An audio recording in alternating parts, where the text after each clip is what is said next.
పలకండి అందరూ చెప్పండి అమ్మా. త్రిగుణీకృత అగ్నిష్టోమ మయా సహ దశాపరేషాం దశాపూర్వేషాం ముద్వంశానాం పితॄణాం సకల లోకాత్ ఉత్తీర్య శాశ్వత పరబ్రహ్మలోకే నివాస సిద్ధ్యర్థం అని భక్తిపూర్వకంగా నమస్కారం చేయండి తల్లి.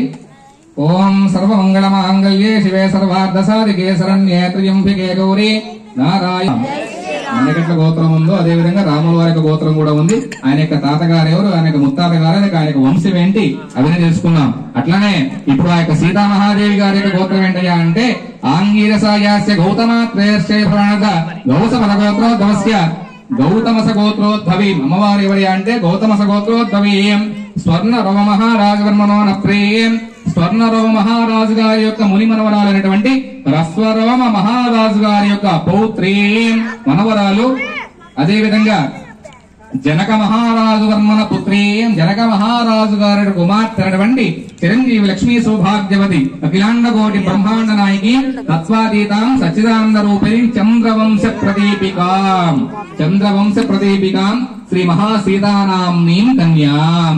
ఇక్కడ అటువంటి మహాదేవదేవిని మహాలక్ష్మీ స్వరూపిణి. అందుకే ఏం చెప్తారయ్యా అంటే ఎక్కడ కళ్యాణం అయినా కూడా ఏమంటారు మహాసరస్వతి స్వరూపిణి అంటావా, ఏమంటాం చిరంజీవి లక్ష్మీ చీలాసో అంటారు. చిరంజీవి లక్ష్మీ సౌభాగ్యవతి అంటే ఎవరికి ఏ కన్యను దానం చేసినా కూడా లక్ష్మీదేవిగా భావించి కన్యాదానం చేస్తాం. ఎందుకు పుట్టుకలు తీసుకొస్తున్నారు? దేశం లేవా, గంగాలాలు లేవా? పుట్టుకలో ఎందుకు? లక్ష్మీదేవి. లక్ష్మీదేవి ఎందులో పుట్టింది?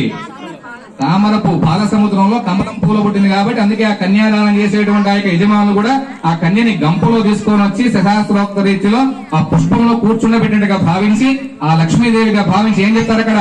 చిరంజీవి లక్ష్మీ సౌభాగ్యవతిగా చెప్తాం మనం పెళ్లి కుమార్తెని. అదే విధంగా పెళ్లి కుమారుడు ఏం చెప్తాం?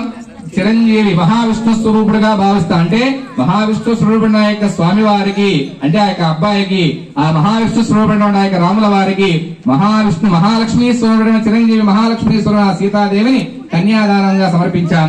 అందరూ కూడా నమస్కారం చేయండి తల్లి. జై శ్రీరామ్. విశ్వంబరా సర్వభూత సాక్షిణ్య సర్వదేవతా కన్యామస్మితృణాం తారాణయవైః కన్యాం సాలాంకృతాం సాత్వీం సుశీలా సుధీమతే ప్రయతోహం ప్రయచ్చామి ధర్మ కామార్థ సిద్ధయే ఇది మనసూత్రోక్త ప్రకారేణ సాంకృత సహిరణ్యోదక కన్యాదానమహం సమర్పయామి అని నమస్కారం. ఇటువంటి కన్యాదానం చేసే శక్తిని ఆ రోజు మనం చూడకపోయినా, రమేష్ గారు రండి, ఆ రోజు మనం చూడకపోయినా ఈ రోజు మనం చూసేటువంటి మహద్భాగ్యాన్ని ఈ యొక్క కమిటీ వాళ్ళు చక్కగా మన పిల్లలు సామేలి మన